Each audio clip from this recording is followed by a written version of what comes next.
doja me fata, me penya obepe me, anya obeya me, and then you'll be the me wako. Hey everyone, this is Amifa of the Minimal Book Profile. If you're new here, hit the subscribe button. If you're returning, thank you for coming back. Today I'm filming my 3-month wrap-up. I have a lot to say about these 4 books that I read in the months of August, September and October.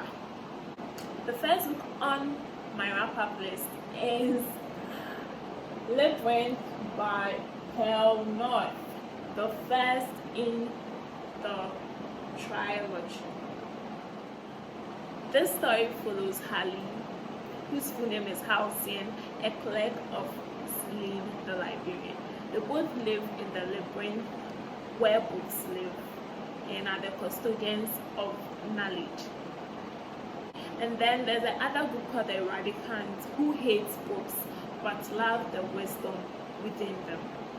So there's this ritual they perform, that is, they feed fire with words, they burn books. They believe written words are dead, and according to them, they are alive only when it is sung. Hallie, Claudia, and Celine escape to find a solution to the Eradicants' plot to completely destroy the labyrinth.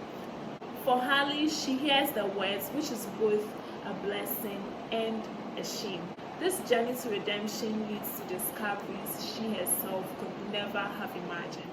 This book bothers on themes like religious differences and cultural differences. It was quite an interesting read, and I feel more could have been achieved with describing the characters and certain events in the book. I somewhat love the sci-fi in this book and the description of certain occurrences as well. Something I've never ever done, highlighting my books, but I did it for this one because some of the explanations were a bit complicated and I needed to reread to understand them very well. So that's what I did. I highlighted some parts of the book. See? Oh, so good. Okay, yeah. So something like this. I give this book a 4-star on Goodreads because I loved it. I loved reading this, and I didn't think I was going to like sci-fi books like I loved this. The second book is The Boy from Ulysses, also by Pearl North. This book follows Paul, a boy from Ulysses who ends up in the labyrinth because of the redemption of Hallie. In Ulysses, men are disregarded, and so Paul finds it very difficult to fit in the labyrinth community, whose way of life is different from where Paul is originally from. Paul makes a lot of bad choices. He gets into fights with little provocation and does everything possible to get noticed by girls in the labyrinth. For Paul, his entire existence is literally based on how or what women think about him, whether he's worthy to be a consort, like a husband or a boyfriend kind of thing. That's what consort means in this book. I wasn't impressed with this book. The first one empowered me. This just broke me. I was sad throughout when I was reading this book. I'm not even gonna lie about it. I wasn't impressed at all. This also borders on themes like culture, acceptance, adaptation, being true to oneself, and I feel like in the first one, the main characters drove, like they drive the whole trilogy, but in this one, they were cast aside as though they weren't important or they held no value. I mean, it wasn't like Poe was an extraordinary main character. He tried so hard to fit in, and that didn't bring out so much. I expected so much, like for a main character. His presence wasn't like in my face. It was kind of difficult to remember who he was. And the other characters, like Harley and Claudia and Celine, were heroines in the first book, but in this they were like somewhere behind. There was no importance to them, which I feel wasn't, that was just not it. More could have been done, and probably Paul could have been developed more so we remember him, because he's the boy from Ulysses. I mean, the story is based on his life in the labyrinth and thereafter, so more light should have been shown on him, but no. Nonetheless, I give this a 3-star on Goodreads, and I do not know if I'd want to get the last book in the trilogy, just because of my experience with reading this second book from Pale North. I didn't love this book as much as I would have liked. This is Hazel by Julie Hearn. It follows a 13-year-old girl called Hazel. She's a rich and spoiled girl. Everything is laid before her, but she craves something different. When she witnesses a suffragette jump in front of a horse to prove a social injustice, Hazel wonders who she is and why she did that.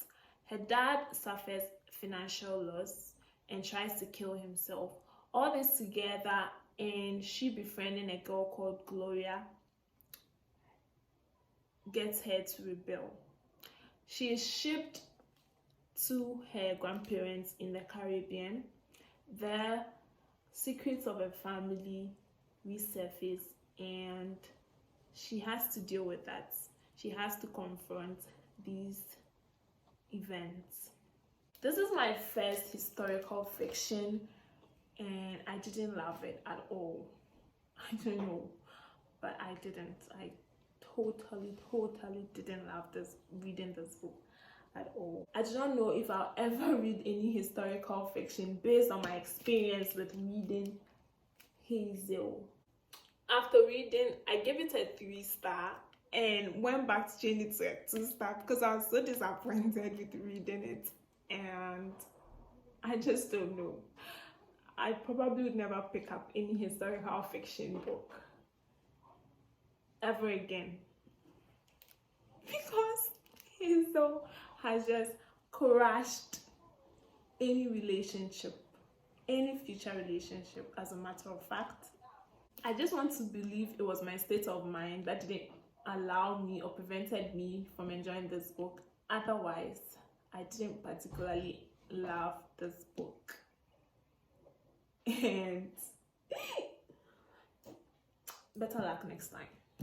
Last book on the list is Elegies for the Brokenhearted by Christy Hodgen.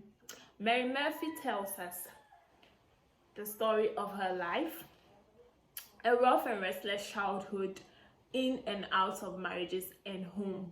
Her sister Melinda disappears, and Mary finally goes to college. There, she has no one to write to.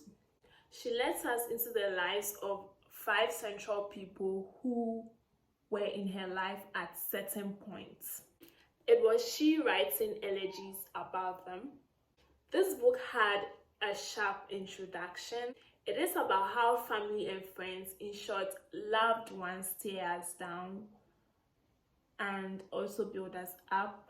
How losses can lessen our views on life, and how we can rise up from the ashes like a phoenix and find purpose in the most bizarre places. I love the sarcasm, the plainness, the bluntness, just everything about the book. And there's some humor in it too, but for some reason I gave it a 3-star on Goodreads. I don't know. I don't have a reason. I had 4 books on my TBR, but I ended up reading more books, which were ebooks. Yeah, no, yeah, I think I read 5 ebooks and 1 physical book, which I think I've done reviews on. So check those videos out and let me know what you think about the books. This brings us to the end of today's wrap up, today's 3-month wrap up. And overall, I'm going to give a 3.5 star. I didn't love reading most of the books, but you never know. We have varying opinions and views, so if you haven't read it yet, please do and let me know your thoughts on it. If you have read it and you think if you share the same sentiment as me, just let me know in the comment section, and follow me on my social media on Instagram _Mandy_N, on Twitter at MFA Anchor. I'll catch you on another video, probably my last video in 2020. Bye guys.